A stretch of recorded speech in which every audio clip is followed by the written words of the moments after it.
Rightfully Speaking. Kuzungumza kihaki. Kuzungumza kihaki. Kuzungumza kihaki.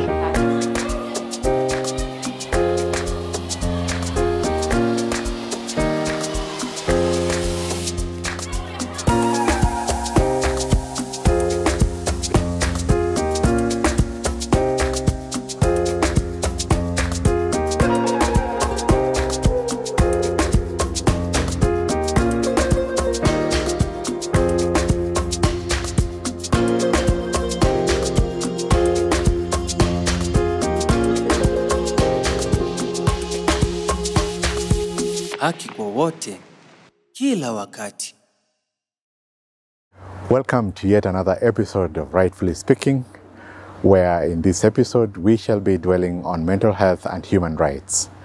As you're aware, human rights is an integral element of health, and as of right, the Commission seeks to promote mental health and rights in accessibility, affordability, and generally the assistance of all persons who suffer from mental health. Welcome. My name is Martin Pepela.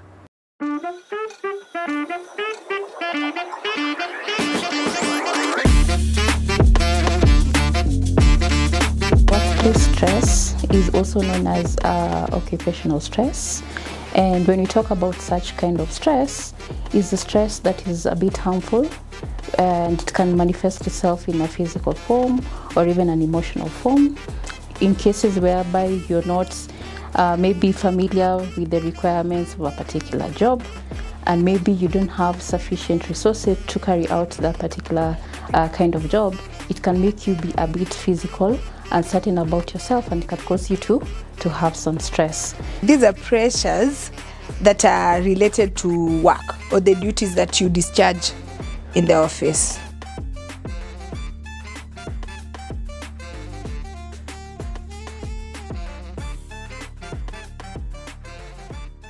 Before me is a panel of eminent persons in the space of mental health. I'd like to give them an opportunity to introduce themselves, starting from my far right. Thank you very much. My name is Professor Marion Mutugi. I'm a commissioner at the Kenya National Commission on Human Rights. By training, I'm a medical geneticist, and I particularly have an interest in mental health. I sit on the Kenya Board of Mental Health in the country, and I'm happy to be here. Thank you very much, Professor. My name is Esther Mbao. I'm a counseling psychologist by profession, but I'm very passionate about mental health, and I love to help and grow people in an empowering way. Honored to be here today. Great. Madam Esther. Yes. What is mental health? Okay. And what comes onto your mind when you hear people speak about mental health?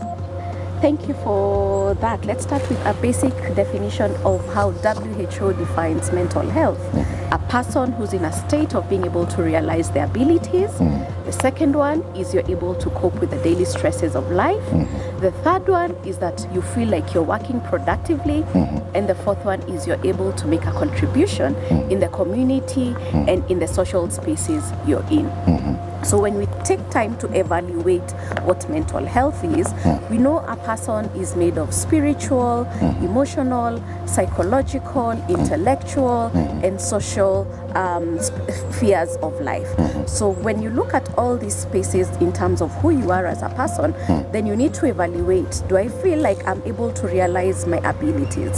It could be physical. Can I test my limits and, walk? Or can I test my limits and learn a skill? That's also intellectual.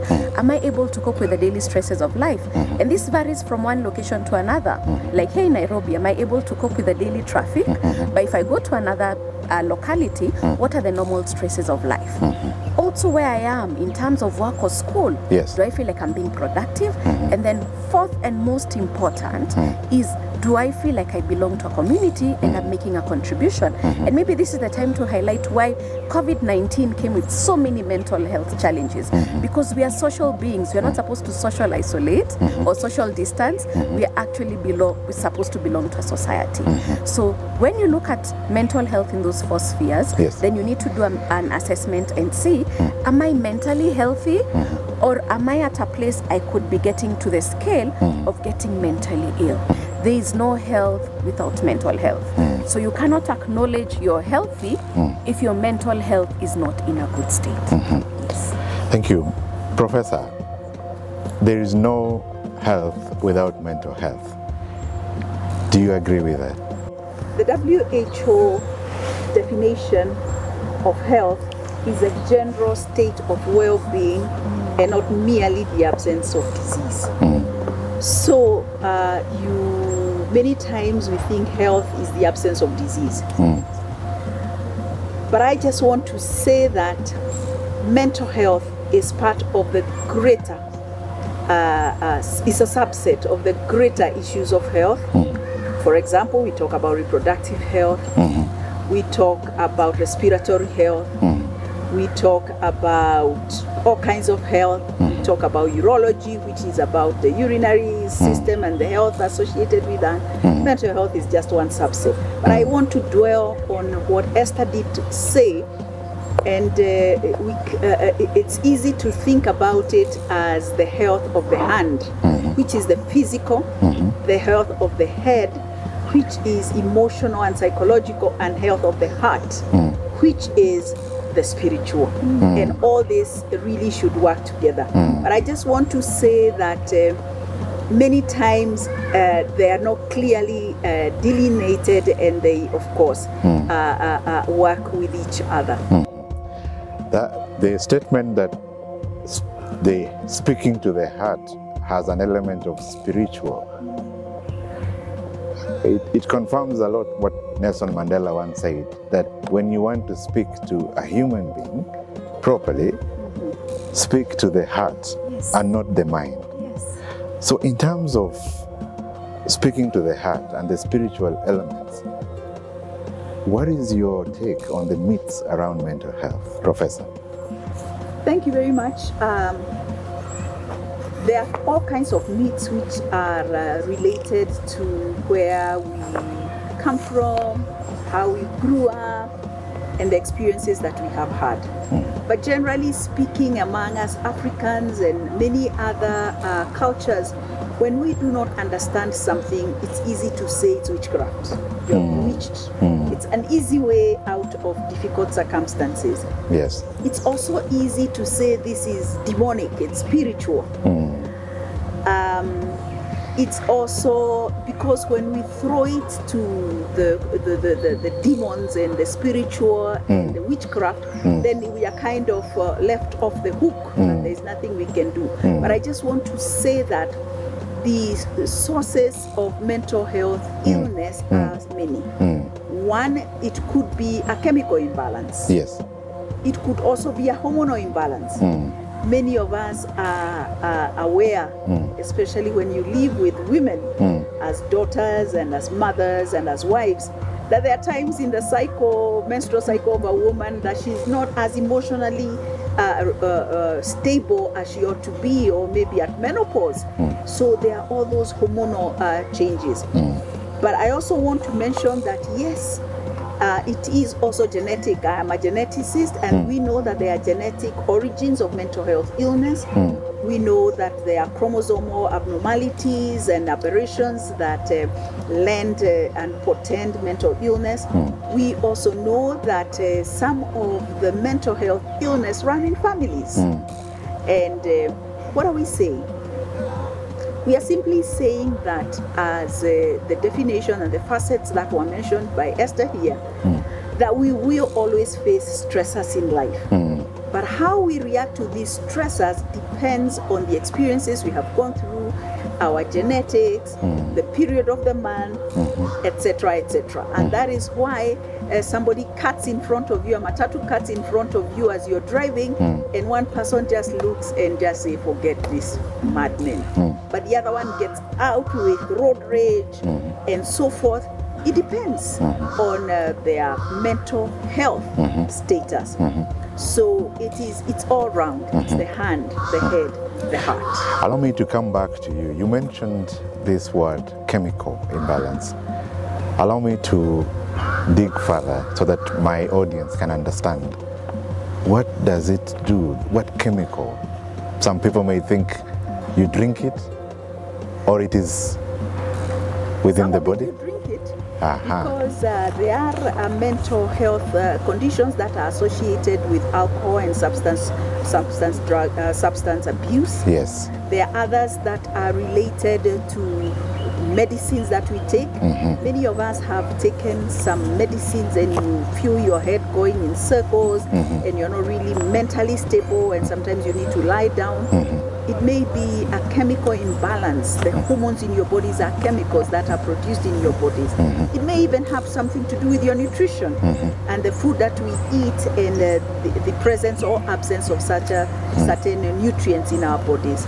That is, when we talk about chemical, it's that whole range. Yes. It may also be what we breathe from the air, what we eat. These things are all related.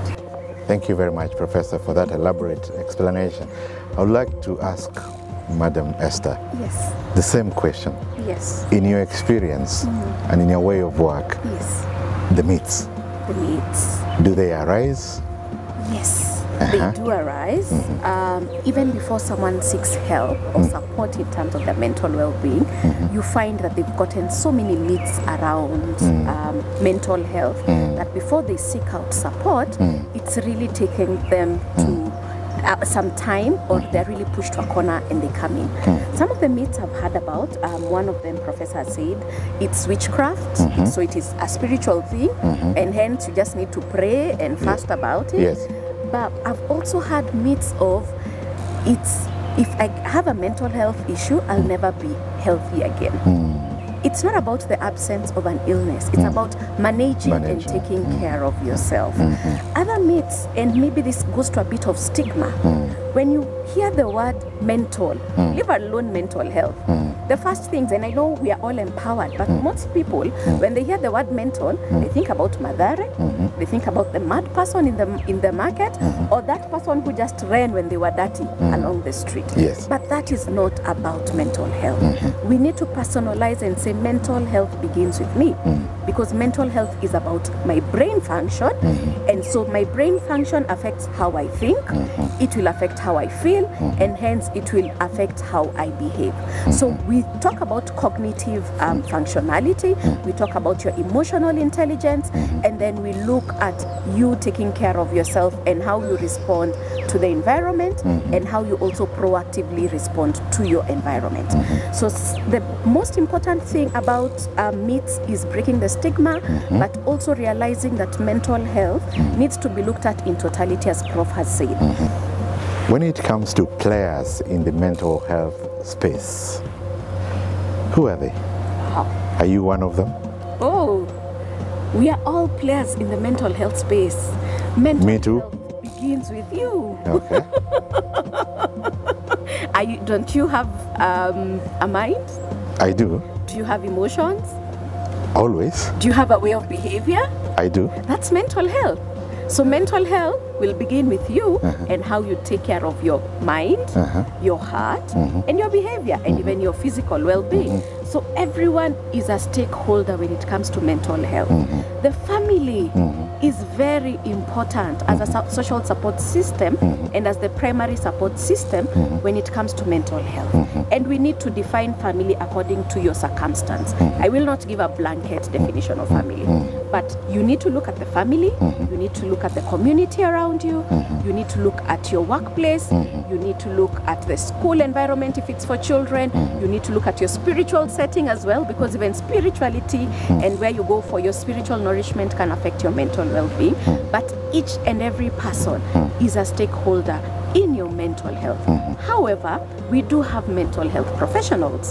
Help us debunk the meaning, because sometimes you hear of, I'm going to see my counselor. Yes. Another one says, I'm going to see my counseling psychologist. Another one says, he's been sent to Madare. Yes. So tell us, what does it mean? First of all, Madare is a one-stop shop Yes, for yes. all of us, all the professionals. Yes. They have the counseling psychologists. Yes. They have the clinical psychologists. They have the psychiatrists. They have even mental health nurses. So when you're going to Mathare, let me first break that myth. You're not a gone case. You're just going to another hospital, but it deals with the mind. Let me break that myth. All right. Because we need to normalize that as well. Yes. So a counseling psychologist or a counselor deals with normal people going through mental health challenges, just not coping effectively. So I always tell my clients, when you come to me, you're not mentally ill, but if we also don't manage what is going on, you could be mentally ill, and hence I need to refer you to a psychiatrist. A psychiatrist is the mental or the mind doctor. Let me say that. This is the person who has specialized in terms of mental illnesses and being able to do an assessment, being able to diagnose, and then giving a prescription for them to get the relevant medication they need for their mental illness. So as a psychologist, I don't give prescriptions, I don't give medication, but what will happen when you're in a stable place with the psychiatrist, they'll tell you, now you need to do therapy or counseling, so go to a counseling psychologist or a therapist for them to be able to help you learn healthy ways of coping with what is happening, or to process what took you to this place of getting mentally ill and learn how to live in a better way. So we have different players in the mental health space. I can't name all of them in this session. However, as a society, we need to empower ourselves and know who does what. Okay. Also, my colleagues need to acknowledge their limits and who needs to do what, so that we all work together. Separation of roles. Separation of roles. Okay. I totally acknowledge I cannot write meds. You know, I need to send you to a psychiatrist. Then the psychiatrist will say, go back to your psychologist to talk. I do talk therapy. All right. Yes. Thank you very much. Professor Marion Mutugi, the element of implementation lies with the state, the government. And the government, on the other hand, needs mechanisms, laws, policies. Do we have any? The role of the government is, of course, to give services to their people. Indeed. That is why we give them our taxes. That's why we elect the people we believe are going to give us the best services. And therefore, this squarely lies in their docket.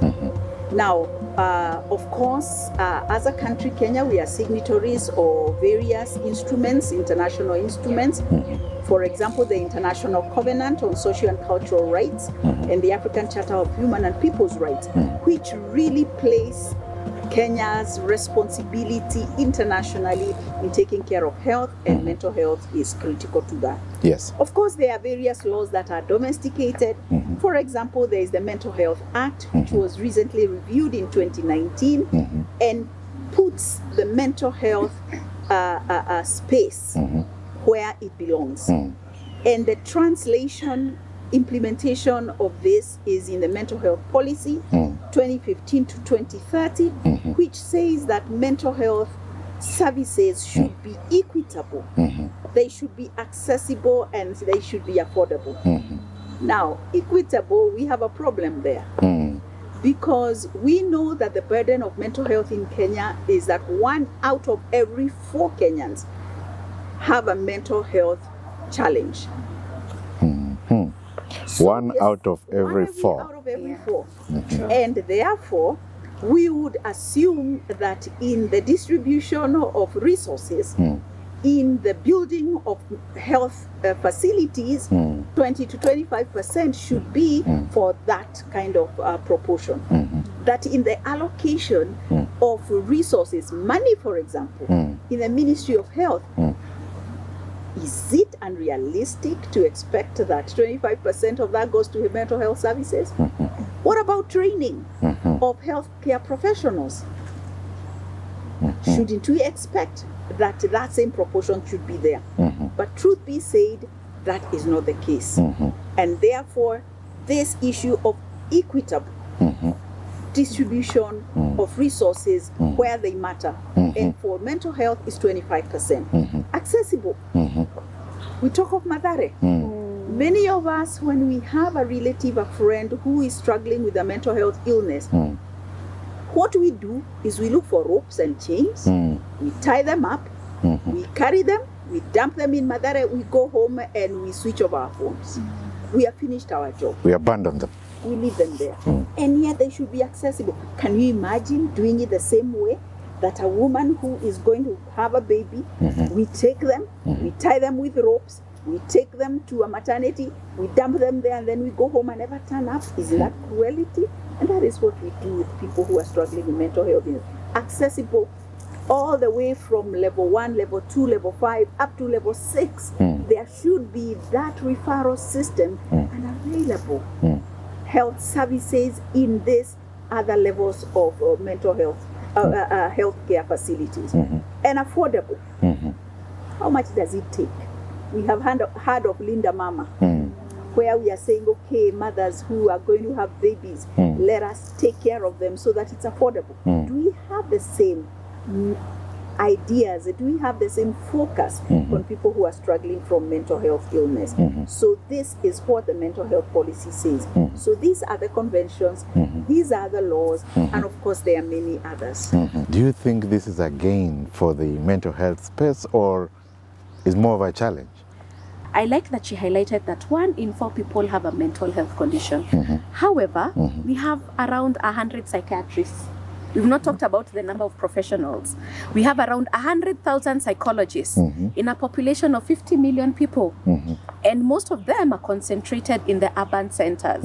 So what we also need to do is ensure that there's more education, that we are getting more professionals on board. We are getting them more spread out into the counties.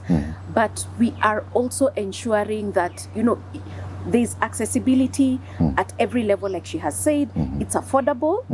Currently, I can honestly say mental health services are not as accessible and as affordable to every individual as it's supposed to be. This is a violation of human rights, but we also need to be able to get to a space where we are saying we need to highlight it just as physical health. Human rights and mental health. And this is a question to Professor Marion Mutugi. Do persons with mental health have rights? Human rights are just that. They are rights that human beings have. The fact that you're a human being, you have those rights. They're not given, cannot be taken away. So we should not be begging that people give it to us, that let government do this, let government do this, let my employer do this. If it's your right, you claim it. But I dare say that, unfortunately, if you do not know your rights, then you not claim it and people will violate it. Mental health rights are human rights. They are the right to health. It's there in the international instruments that Kenya has assented to. It is there in our constitution as a socio-economic right, mental health. And therefore, it is about dignity, to live a dignified life. It is about equitable, affordable resources for a person to ensure that their health rights, their mental health rights are achieved. It's a right. So let us not beat around the bush. Let's just go out and claim those rights. I want to say that all of us, we deserve to live as dignified human beings. And if you subscribe to the idea that we are made in the image of God, it is a right for you to live as a child of God, princely lives. And that right to dignity is often violated when a person has mental health illness. Can you imagine if your child, my son comes and says, I'm getting married to X, Y, and Z, and this person has a mental health illness. No, not that home. His father has a mental health illness. No. That's discrimination. How would I feel? If somebody says my child cannot marry into that family because the mother wears glasses, that's a vision issue. How would I feel if somebody came and said, no, my daughter is not getting married to that home because the father has a broken leg? Let us always realize that mental health rights are human rights, and they are indivisible. they cannot be taken away. They are ours by right that we are human beings. You're confirming that respect for human rights is a recipe for mental health. Yes, it is. If you don't respect human rights, you breed what we call trauma. And we have actually come to prove, even in terms of imaging, brain imaging, that someone who's gone through trauma, their brain, in terms of chemical functioning and even normal functioning, is very different from a mentally healthy person. So we need to be very intentional not to cause mental health challenges. Yeah. During the day, take a few minutes to stroll around the office like 2 to 3 times. On the weekends, Saturday mornings, I try as much as possible to take 2 to 3 hour walk. It will be 10 to 15 kilometers. So I think when you take a walk, it assists you to decompress a bit, and part of it is alleviating the stress. Distressing can be done through several ways. One, by having the officers that are affected going through debriefing sessions by experts such as counseling, psychologists. Secondly, institutional support, to those officers. This year we are celebrating the Mental Health Day, and that is in October. Our theme is mental health at workplaces. Actually, it says it's time to prioritize. It's time to prioritize mental health at the workplace. It's time to prioritize mental health in workplace. Yes. What's your take? Do workplaces, are they becoming recipes of mental health? And why workplace and not just any other place? Okay. Yeah. I'll start with, how many hours do we spend in the workplace? Almost a third of our day. Yes. Because if you're working 8 hours and we have 24 hours in a day, it means a third of my day is spent in the workplace. Remember the definition of mental health. Can realize your abilities, can cope with daily stresses of life, can work productively, feeling like you're making a contribution in the community. All this relates to the workplace because I need to know that my abilities can actually allow me to work productively. That way I end up feeling fulfilled. And what we normally say in the world of psychology, play to adults, work to adults is like play to children. Let me repeat it. Work to adults is like play to children. Yeah. If you remember how we used to go and play, my favorite game used to be Kati. Let me now talk about my own mental well-being. And I'd go and play Kati, and I'd win those games, and I'd go home feeling so fulfilled. Not that I've made money, but I'm feeling fulfilled and happy because I've realized my abilities. I've managed my stress by the play, even though we fought a bit. I've felt productive because I've won, and I've been in a society. It's the same thing with work. Where I am, do I feel like I am realizing and growing my abilities? Do I feel like with the stresses, and sometimes it's high level, have I learned how to manage the high levels of stress in the workplace and to know these are my limits? Do I feel like I'm growing, and do I feel like I belong there? So I think it is time, when you look at the definition, we need to prioritize mental health in the workplace. Half of our life basically is spent in the workplace, if not even like 60% of our lives, because you start working at 25, we live at around 60. What will you do with that time as you're in that workplace? Can you ensure that your mental health is in a good place? The other thing we need to remember, we are employed to use mainly our minds and our bodies. Our minds is about mental health. So we need to put our minds at a good place in terms of our mental health for us to keep performing and delivering as is expected. Work is about productivity. The employer is interested in a productive employee. And for an employee to be productive, they need to be mentally healthy. Let's look at our colleagues in our workplace, not just as people feeling and accomplishing certain roles. Let us look at them holistically. For example, let us look at a person today, the way they are behaving, they are maybe a bit out of sorts. Let's try to find out, did they have a spouse or encounter last night and they were beaten up. I have a wound here. I mean, do you want to find out what happened? Maybe my husband burned me last night. Maybe, what is it? And does it affect my work? What about a young mother? I mean, she's just come back from maternity leave. Does she have postnatal depression?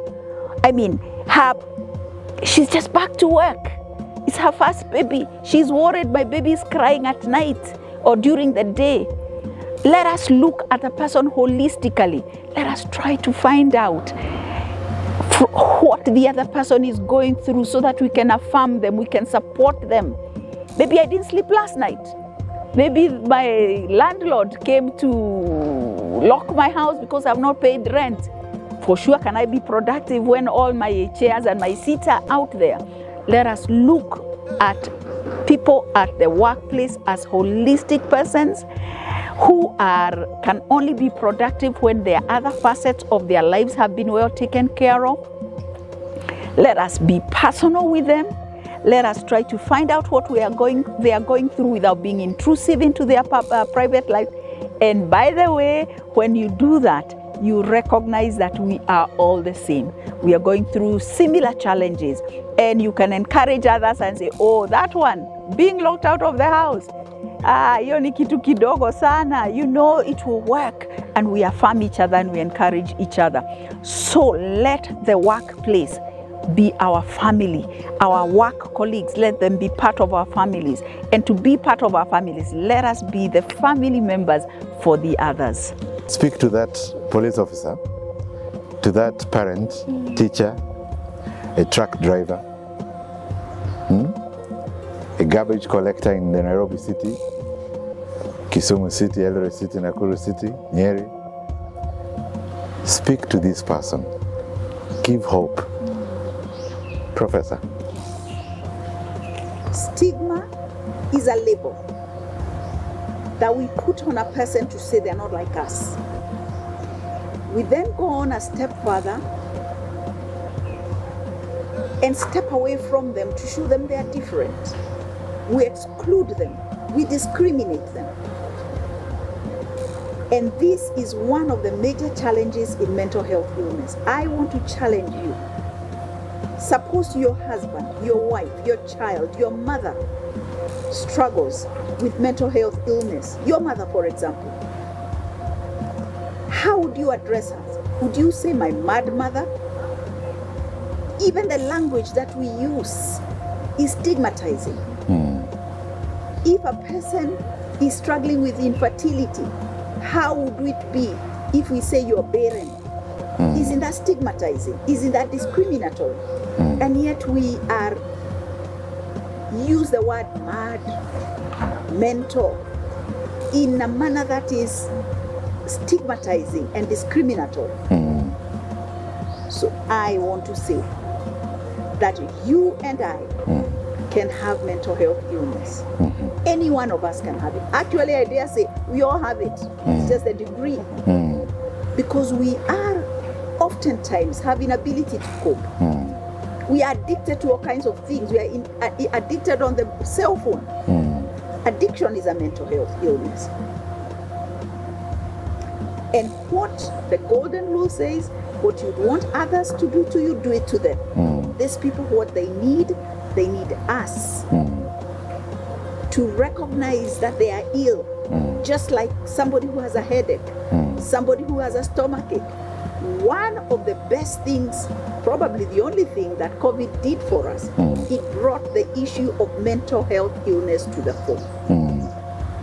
Because COVID restrictions restricted our socialization, restricted our ways of behaving as social human beings, and brought out issues of mental health illness.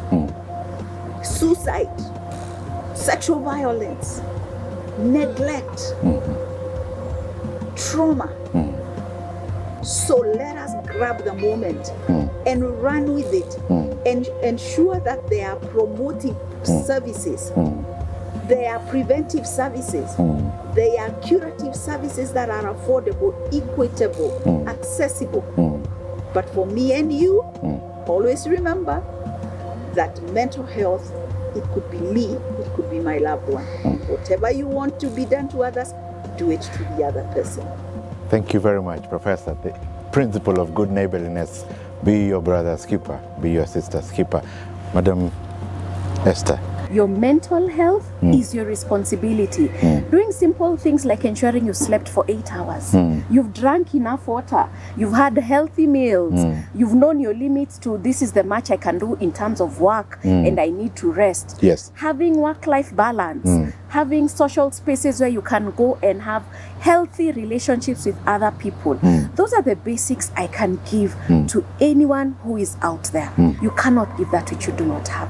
So first take care of your mental health with the basics that I have shared. And if you feel like things are getting out of hand, please reach out to the nearest health facility. Yes. There are counselors, there are nurses, even the general practicing doctors can support you to start taking care of your mental health, even as they look at, do we need to refer you and who do we need to refer you to? It is okay to not be okay. What is not okay is not asking for help. Indeed, it is okay not to be okay, and always seek preventive measures on matters mental health. We need to prioritize mental health in workplace. We need to prioritize mental health and human rights. That was Rightfully Speaking from Kenya National Commission on Human Rights. Thank you and see you again. Thank you. Thank you. Thank you.